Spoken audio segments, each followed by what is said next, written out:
Halo, Assalamualaikum teman-teman. Berjumpa lagi dengan saya, Anggun Puswati.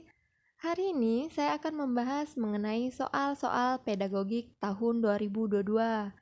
Oke, langsung saja ya soal nomor satu. Soal nomor satu. Salah satu pertimbangan dalam pemilihan metode dan media pembelajaran agar pembelajaran sejarah dapat berjalan sesuai yang direncanakan adalah titik-titik. A. Kesulitan materi. B. Karakteristik siswa. C. Sarana prasarana. D. Ketersediaan sumber. E. Kemampuan siswa. Ada banyak pertimbangan dalam pemilihan metode pembelajaran. Salah satunya ialah ketersediaan sarana prasarana. Sebagai contoh, untuk pengembangan metode pembelajaran dengan media PowerPoint, minimal harus tersedia aliran listrik, LCD, dan perangkat komputer. Jadi, di sini jelas ya teman-teman, salah satu pertimbangan dalam pemilihan metode ataupun media pembelajaran itu salah satunya adalah sarana prasarana. Oke, jadi soal nomor satu jawabannya adalah C, sarana prasarana. Kemudian nomor 2, metode pembelajaran yang melibatkan siswa dalam memilih dan menilai hasil karyanya sendiri, seperti dalam portofolio, dalam pertimbangan untuk titik-titik. A. Menumbuhkan rasa tanggung jawab siswa untuk bekerja sesuai dengan yang diharapkan. B. Siswa dapat segera memperbaiki hasil karyanya sebelum dimasukkan ke dalam portofolio. C. Memberi kesempatan kepada siswa untuk memperbaiki semua karya-karyanya dengan baik. D. Agar hubungan antara pendidik dan siswa semakin erat dengan adanya kerjasama tersebut. Yang mana kira-kira teman-teman jawaban yang benar? Oke, kita bahas dulu ya. Penilaian portofolio dapat digunakan sebagai teknik melatih tanggung jawab peserta didik terhadap pencapaian tujuan pembelajaran dan sebagai alat untuk refleksi atas penguasaan materi. Peserta didik dapat memperbaiki karyanya yang belum mencapai standar tertentu. Jadi di sini gunanya portofolio salah satunya ialah untuk melatih tanggung jawab. Jadi jelas ya teman-teman, untuk soal nomor 2 jawabannya ialah yang A. Menumbuhkan rasa tanggung jawab siswa untuk bekerja sesuai dengan yang diharapkan. Oke, untuk soal nomor 3. Tujuan pembelajaran yang menggambarkan proses dan hasil belajar yang diharapkan dicapai oleh peserta didik sesuai dengan kompetensinya dimuat dalam titik-titik. A. Silabus. B. RPP. C. Silabus dan RPP. D. SKL. Oke, sebelumnya kita harus membahas dulu nih teman-teman. Apa itu silabus, apa itu RPP? Baiklah, untuk silabus. Silabus mencakup standar kompetensi, kompetensi dasar, materi pokok pembelajaran, kegiatan pembelajaran, indikator, indikator pencapaian kompetensi, penilaian, alokasi waktu, dan sumber belajar. Sedangkan RPP sendiri mencakup identitas pembelajaran, tema pembelajaran, kompetensi inti, kompetensi dasar, indikator, tujuan pembelajaran, materi pembelajaran, metode, kegiatan pembelajaran, media atau alat, bahan dan sumber pembelajaran, penilaian hasil belajar. Yang terakhir adalah penilaian hasil belajar.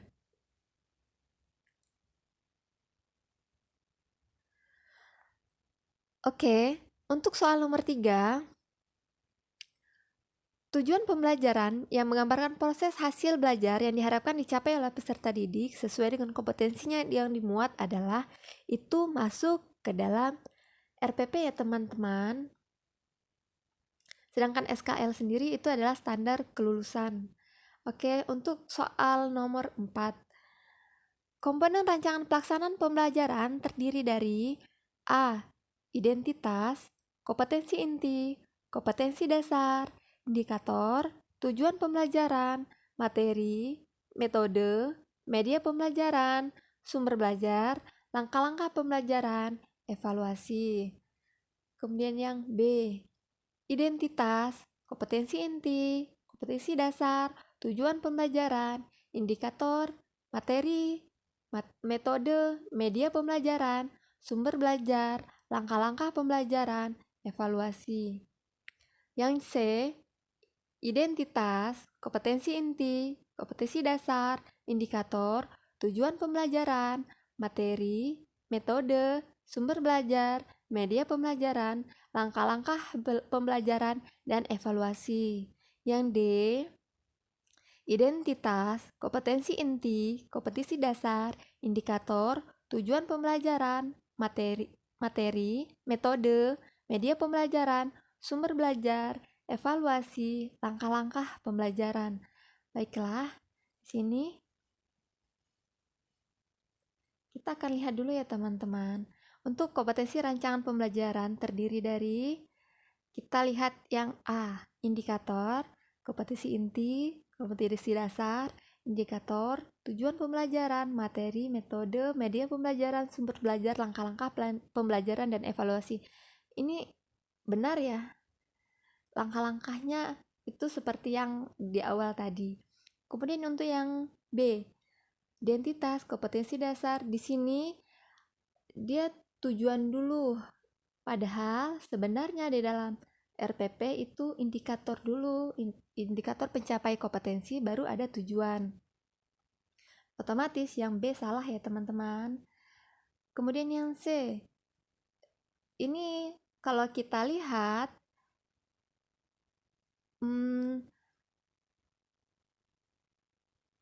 antara sumber dan media, ini media pembelajaran dulu ya teman-teman, baru dia ke sumber pembelajaran. Kemudian untuk yang D antara langkah-langkah pembelajaran dengan evaluasi ini terbalik. Ini aturannya langkah-langkah pembelajaran dahulu, baru kemudian evaluasi terakhir. Jadi otomatis yang C dan D salah ya teman-teman. Jadi untuk soal nomor 4 jawabannya adalah A. Untuk soal nomor 5, salah satu prinsip dalam penyusunan rencana pelaksanaan pembelajaran atau RPP adalah A. Materi atau bahan ajar berbasis kompetensi. B. Pembelajaran dirancang dengan berpusat pada peserta didik. C. RPP bersumber dari silabus. D. Alokasi waktu sesuai dengan jadwal pada setiap satuan pendidikan. Baiklah, di sini kita akan belajar mengenai prinsip dalam penyusunan RPP. Prinsip dalam penyusunan RPP itu memiliki ada 8 prinsip. Yang pertama ialah 1. Memperhatikan perbedaan individu peserta didik. Kedua, berpusat pada peserta didik. Yang ketiga, berbasis konteks. Yang keempat, berorientasi kekinian. Yang kelima, mengembangkan kemandirian belajar. Yang keenam, memberi umpan balik dan tindak lanjut pembelajaran.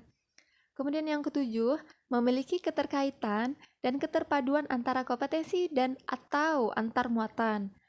Kemudian yang 8, memanfaatkan teknologi informasi dan komunikasi.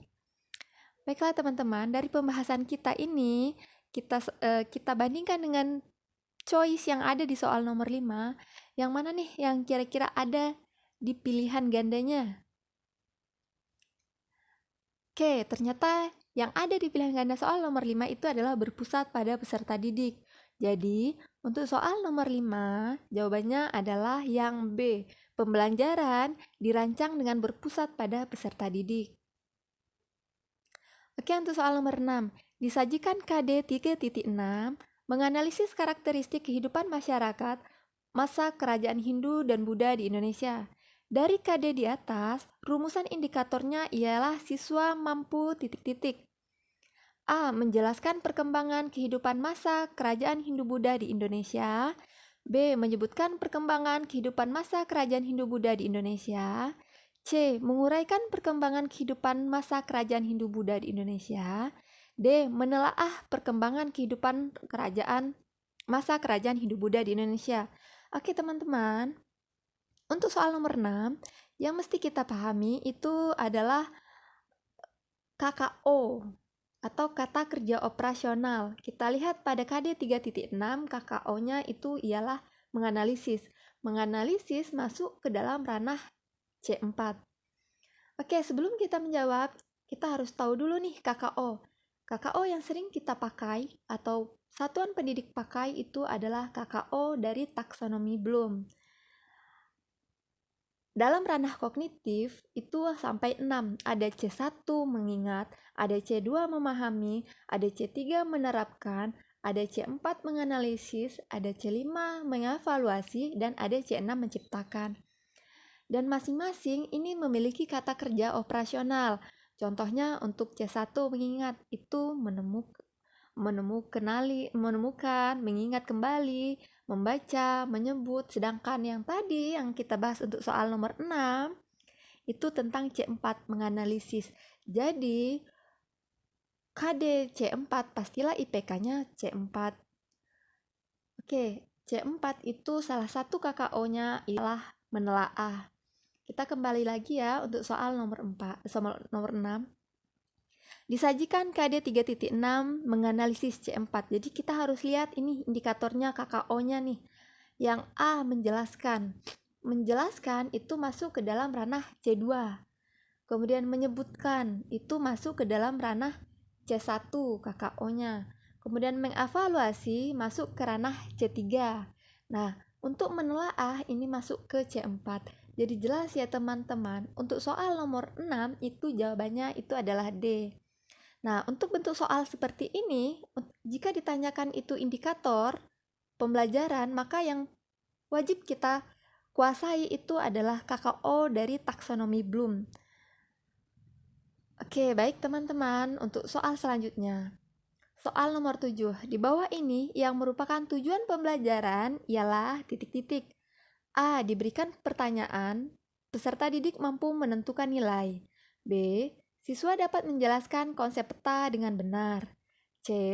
Melakukan percobaan, dapat menjelaskan perambatan sumber bunyi dengan benar. D. Setelah melakukan pengamatan, siswa mampu menjelaskan teori Hindu-Buddha dengan benar. Oke teman-teman, sebelum kita memilih yang mana nih jawabannya benar, kita pelajari dulu nih syarat-syarat untuk membuat tujuan pembelajaran. Prinsip-prinsip perumusan tujuan pembelajaran itu harus memiliki unsur A, B, C, dan D. Apa sih A, B, C, D? A itu audiens. Audiens ini ialah siapa. Jadi kalau di tujuan pembelajaran, audiensnya pastilah siswa. Kemudian B, behavior. Itu adalah perilaku atau perlakuan apa yang kita berikan. Kemudian C, condition merupakan kondisi. Kemudian yang D, degree adalah kriteria. Oke, contohnya. Diberikan pertanyaan, peserta didik mampu menjelaskan peta konsep dengan benar. Kita lihat. Diberikan pertanyaan, ini masuk ke condition. Artinya perlakuan apa yang kita berikan. Kemudian peserta didik ini masuk ke A atau audience. Kemudian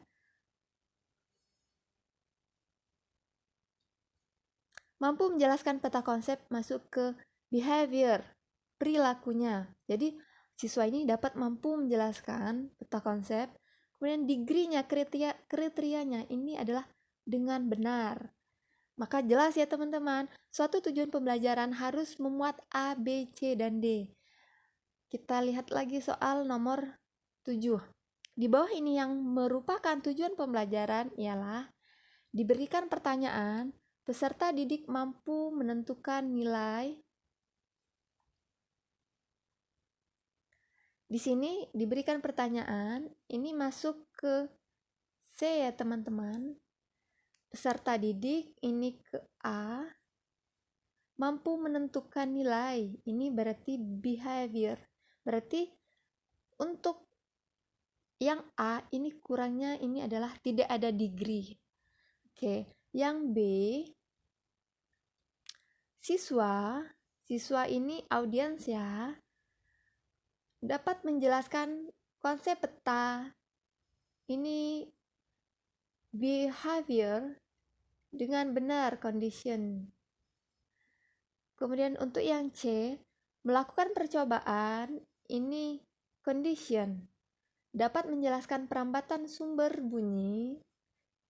Ini behavior dengan benar. Ini berarti yang C yang nggak ada itu adalah audience. Kemudian yang D, setelah melakukan percobaan, ini C condition. Siswa berarti audience. Mampu menjelaskan teori Hindu-Buddha, berarti ini behavior. Dengan benar, ini degree-nya. Berarti untuk B yang tidak ada itu adalah tidak ada condition. Kemudian yang C tidak ada audience. Kemudian yang D itu benar. Maka jawaban yang benar itu ialah yang D. Jelas ya teman-teman. Untuk membuat tujuan pembelajaran itu kita harus memiliki rumus. Rumusnya sendiri ialah A, B, C, dan D. Maka suatu tujuan pembelajaran bisa dikatakan tujuan pembelajaran jika dia memiliki audience, behavior, condition, dan degree. Oke. Sampai di sini. Baiklah, sampai di sini dulu ya teman-teman belajar kita hari ini. Semoga apa yang kita pelajari hari ini bisa menjadi bahan referensi untuk teman-teman dalam belajar. Baiklah, sampai di sini dulu ya teman-teman. Saya akhiri. Wassalamualaikum warahmatullahi wabarakatuh.